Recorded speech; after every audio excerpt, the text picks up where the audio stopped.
songs to choose from here on 88.7 KWDM The Point. Sometimes we need a little help. So be that help. Call in 515-267-8870 and request a song. That's 515-267-8870. Call now. What's going on, everybody, and welcome to the Fourth Quarter Friday morning show on 88.7 KWDM The Point. I'm Britton Morrow, joined by Noah Seaver. No Johnny Reynolds today, but we join you on Thursday, May 30th. It's the last day of school, the last day of both of our junior years, and we got a lot to talk about today. Some stuff summer-related, and then obviously some sports in there. Let's start off with the boys and girls soccer state tournaments. We had the boys quarterfinals last night. Unfortunately, the Valley Tigers, the 5 seed, did lose to Iowa City West, the 4 seed, 4-2. Iowa City West were runners-up last year, and, yeah, they looked very, very strong last night, and they could look for a title push. Other scores, the 1 seed Johnston won 3-2, the 2 seed Dowling won 3-2, and then Pleasant Valley, the 6 seed, upsets the 3 seed Waukee Northwest 2-1. So, Noah, just what stood out to you out of those 4 games? For me, I'd probably say the Johnston one going into overtime. I think that was an instant classic there with Iowa City being the 8 seed and taking Johnston to the limits. And then there was a lot of good games. Obviously, I was surprised with Waukee Northwest being defeated like that against Pleasant Valley. But, my eye is on the Iowa City West Valley game, losing 4-2 like that. I think, obviously, I was watching some of it last night. You guys were very close there. And I think definitely if you were to get put against any other team in the state in that class, I think you would have pushed your way to the championship for sure. But Iowa City West, that's a great club. Yeah, it's certainly a tough draw for the Tigers. It's an unfortunate end to the career of Preston Kipnusu, senior forward. Almost broke the Valley single-season goal-scoring record this year, had about 37 goals, and had double-digit assists. So he was just great this year. He's gone. We also lose Sam Porter, who started as a defender, also a senior. But 7 of the 11 starters this year were juniors. We also had 2 sophomores start. So next year we're going to have a lot of returning guys, and if we can replace Preston somehow, I think it's a bright future, and next year we can maybe get back to this stage and use this loss as fuel to succeed. Yeah, you have one of the best coaches, probably, if not the best, in the state of Iowa. So nothing but a bright future for you guys. And I'm excited to see what you guys go and do next year as we approach our senior year. And then for the girls, it was a little bit brighter news. They did win their quarterfinal matchup. Also, as the 5 seed, they beat Linn-Mar 2-0 in the quarterfinals, and they'll advance to take on the 1 seed Waukee Northwest. That game is actually today at 3 o'clock at County Soccer Complex. So if you're listening to this, make sure you pop out and support the girls today as they look to bring home a state title after losing last year in the state championship in penalties. Yeah, I think they look a lot better this year too, and they're definitely capable of winning a state championship. If they can get by this Northwest club today, I don't think there's anything that they can't do. So, yeah, what better way to kind of kick off your summer vacation with going to see some state soccer? Yeah, and shout out to Coach Chapman because that team's dealt with a couple big injuries. Rachel Hansen, a senior who's going to Wyoming to play soccer, tore ACL. They've had a couple other girls injured, but they've bounced back and had a really good season, and now they're going to go compete for a state championship. But I think that'll do it for the Valley Soccer State tournaments. Now let's move over to the NBA and talk about these conference finals. So actually tonight we have Game 5 of the Mavericks and Timberwolves series. The Mavs got up 3-0, I think somewhat surprisingly, winning both of the opening games in Minnesota. But the T-Wolves were able to bounce back and avoid the sweep in Game 4. Yeah, if there was like one surprise for me for this NBA playoffs, it'd definitely be the Mavericks. Not only taking the first 2, which was the biggest surprise, but then to take 3 games like that is incredible to me, and definitely more surprised at that than the Celtics sweeping the Pacers, which I know we'll get to in a moment. But the Timberwolves have kind of clawed their way back, and they won. And then that's heading back to Minneapolis, and they play tonight at 7:30. So if they can get that one, I don't think there's anything that they can't do there. I think they can definitely try and make this a series again. Yeah, and the key for the T-Wolves has to be big man Karl Anthony Towns, specifically his three-point shooting. He was 4 for 32 in this series through the first 3 games, and in Game 4, he was the reason why the T-Wolves were able to win it in the fourth quarter, hitting about 4 threes late in that fourth. So if he can stretch this defense, the Mavs front court, P.J. Washington and Derek Lively, the rookie, I don't think anyone expected that front court to be very good.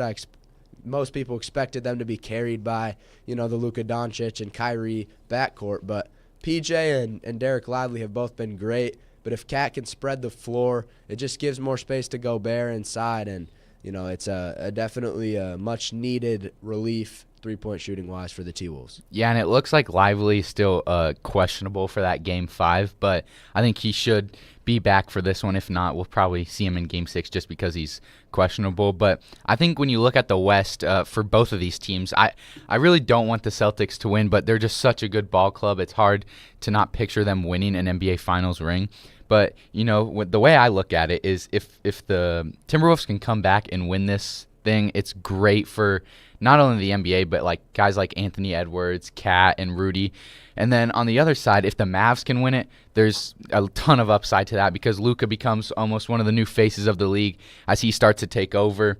And then obviously Kyrie gets another one too as kind of a second option on a team again. And so I think he's fit into that role nicely for the Mavericks. And a lot of people question Jason Kidd's coaching a little bit, but he's taken them this far, and I think they're going to keep cooking and potentially probably end up at the finals. And I think Kyrie's career arc has been a really interesting one. Obviously, he was a little bit, mad at being that second fiddle to LeBron James, which led to his fallout in Cleveland. And he spent a couple seasons trying to be this first option, which I think he can be a first option on a team. It just didn't quite work out. And so he goes to the Nets, forms that big three with Kevin Durant and James Harden. That doesn't work out. Now he finds himself playing second fiddle again, this time to Luka Doncic. But, he's been great.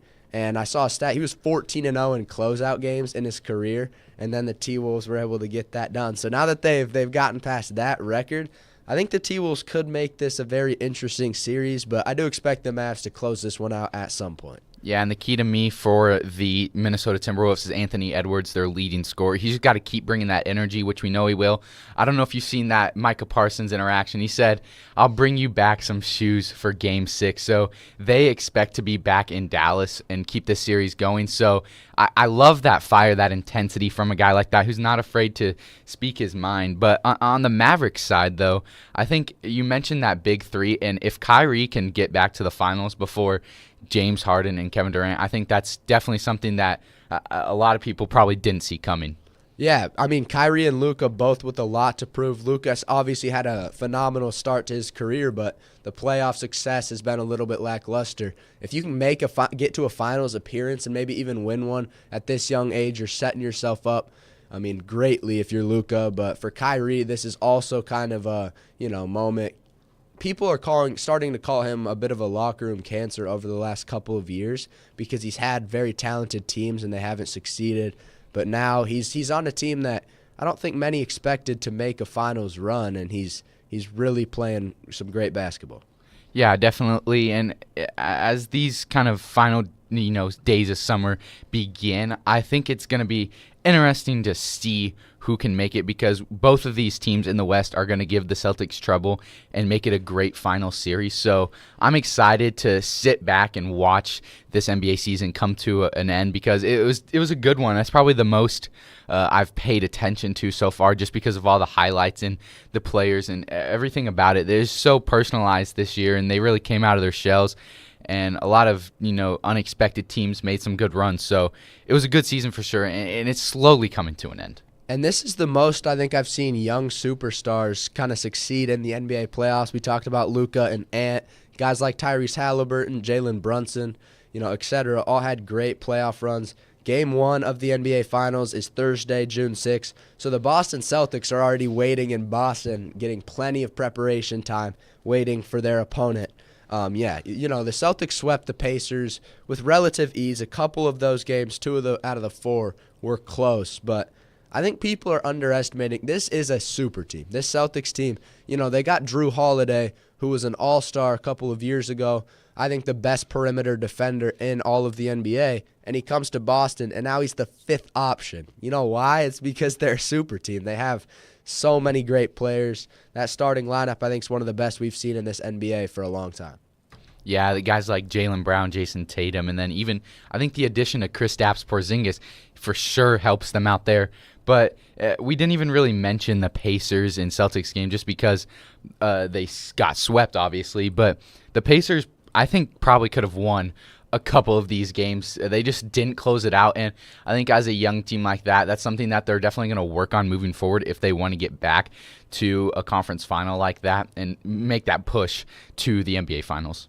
Yeah, and the finals will be interesting because if the T-Wolves are able to get there, we've seen they have no trouble winning on the road, which it's going to be tough in the TD Garden. But the T-Wolves won 3 road games against the Nuggets in the West Conference semifinals. And as for the Mavs, winning both the first 2 games in Minnesota in this series, both those teams can go win on the road. So I expect the finals to be a very competitive series. I don't expect the Celtics to come away with the sweep or anything close to that again. Yeah, for sure. But that'll kind of do it for our sports thing. So, since it's the last show, we got a little wonky and funky with kind of our script and what we're putting in. So are you ready for conspiracy theories? You got yours loaded up? Well, I just want to start by talking about this junior year. I mean, I think this probably is your most important year of high school in terms of, your future, because this is, in terms of college, your application is built almost solely on junior year. And, it's been a great year overall. Doing the radio has been awesome, and I'm excited for what's to come as a senior. Yeah, the potential. I'm undoubtedly future station manager right there. I got you for Britton Morrow. Sir. Yeah, no doubt about it. It's been fun for sure.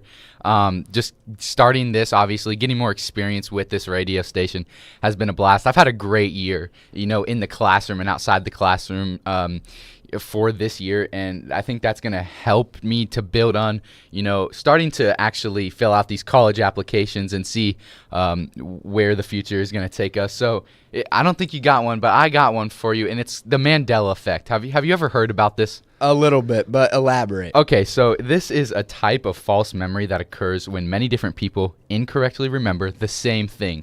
So it's a big group of people who are remembering something that never even existed. And this started in 2009 when this person came with this idea who thought that a lot of these people believed that Nelson Mandela had died in, the 1980s, it says. When he actually died in 2013. So that's where it gets its name from, the Mandela effect. So it kind of takes a whole group of people who have this idea in their brain of what something was when really it never was that. And this can it kind of proves, and doesn't prove, but it starts another theory that there's a bunch of these different universes and we're all like living in them. So like we're switching back and forth. Everything's swapping out. No, I was actually if I was to give a conspiracy theory, it'd be that the multiverse is real. Obviously, with the Spider-Verse movies the last couple of years, we've seen the multiverse and coming to a big audience. I do think the multiverse is real. I think there's multiple versions of this Earth, and I think that's why this Mandela effect may be happening. You see that with movie quotes quite a bit.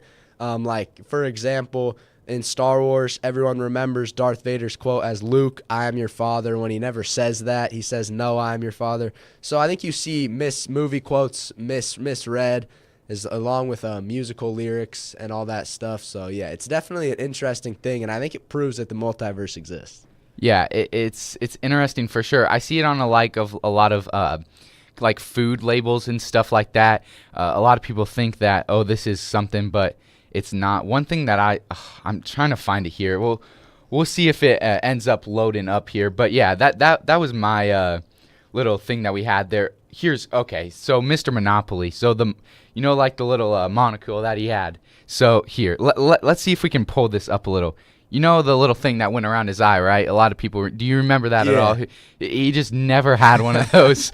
In all the games covers that he's been on for those board games, he just hasn't had a monocule. So that's one example. There's a lot more. It's something that is like kind of almost a rabbit hole in a way. If you start researching about this stuff, you're gonna dive into the multiverse. Like it's a crazy world out there. I've spent hours just researching about this. It's insane. One of the most popular conspiracy theories I've also heard is like who built the pyramids in Egypt, and judging by their massive scale, it's tough to believe that humans built that. But at the same time, think about all the slave labor that went on back in the day. Like aliens did not build the Egyptian pyramids. Come on now. I do believe in aliens. I don't think that's much of a conspiracy theory. I think it's just. We can't prove it, but I think that's about as close to a fact as you can get with how large this universe is and how tiny Earth is in comparison. There's definitely other forms of life out there, in the universe. Yeah, I'm trying to figure out another one here, but I don't really have it. So we can keep talking about this, but those are mine, easy ones. But a lot of people, people remember that. Mickey Mouse like wearing suspenders. That's another one that pops up a lot, but that just never happened. And for each generation, it's kind of something different that everyone has a collective memory on something. But yeah, that's mine for the show is the Mandela effect. It's pretty interesting. Yes, very interesting. Now let's just talk about the summer a little bit and some things we're looking forward to. Me personally, I know I talked about it a couple of weeks ago, but there's so much soccer to look forward to over this summer. The club seasons are behind, and now it's international time. We got some huge tournaments. When the World Cup hit in 2022, everyone was watching it in school, and you had a ton of people who weren't soccer fans watching the World Cup. And that's really the only tournament where non-soccer fans will watch. I think this summer with the Copa America, which the U.S. is competing in, and the Euros, non-soccer fans should tune in because I promise it's going to be awesome atmospheres. The Copa America being played in the United States, as close as Kansas City, even in Arrowhead Stadium. So that's one of the things I'm looking forward to this summer, just a bunch of good soccer to watch. Yeah, and I think with doing the scoreboard and stuff for like high school soccer for boys and girls a little bit this season, it's brought my attention to the game a little bit, just for sure. And obviously I know the professional level gets its most viewers, but the thing I'm liking about soccer at this level is the fast pace to it. At times, when I can see it on TV, it looks really slow. There's a lot of people walking around, just kind of dribbling it. But you're really trying to do something there out on the pitch in high school, and even for college that goes too. So soccer is definitely something that it's not for everyone, but if you just sit down and watch, I think you can definitely grow a love for it just a little bit. It's very entertaining. Yeah, because I think the problem with people watching pro soccer is they'll sit down and for 10 to 15 seconds, this team's just passing the ball around the back with what looks like not much intensity, but that's setting up what's going forward. If you just sit down give yourself 20 minutes to sit down and watch a soccer game this summer at one of these major tournaments, and you will not be disappointed. So, Noah, what's something else you're looking forward to this summer? I know that on the before the buzzer one, I mentioned the College World Series, but I think I'm just going to go pretty basic here and give the sport of the summer, which is baseball. That can mean high school, college, World Series, and even the Major League Baseball is obviously what I'm going for there. It's just, I don't think, not much beats sitting out in the sun at a baseball yard. It's a good experience to have the sun hitting you, and even those night games are fun too under the lights when it gets cooled down a little bit. And obviously that's a long season too, but I think those months are the best for the baseball season. In the last couple years, I haven't watched as much baseball as I used to, mostly because the Royals haven't been as good. But, they're kind of back with that young team playing some great baseball. I'm looking forward to going down to Kauffman Stadium a couple times this summer and watching them. Yeah, the boys are playing some baseball, Britton Morrow. They absolutely are. So are the Cubs. So I think these local teams are turning over a new leaf, starting a new era, and playing some really good ball. Yeah, all right. So last thing here we go before we head out for the end of this year is one word to live by this summer. If you had to think of just one to put in, what would be your word? You got one? No? Okay. All right. Mine is going to be active. This summer, I'm going on 2 kind of vacations here.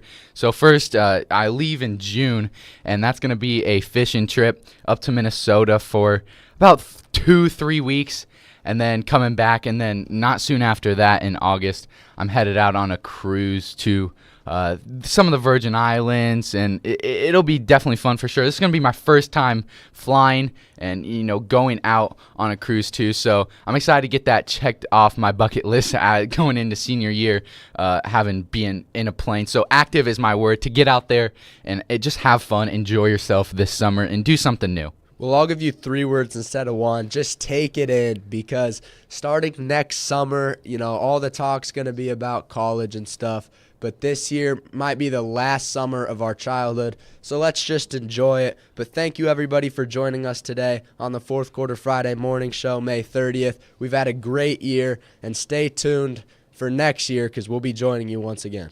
Yes, we will, everybody. And that'll do it for 88.7 KWDM The Point. Thank you for listening. Have a great summer. Turn it up.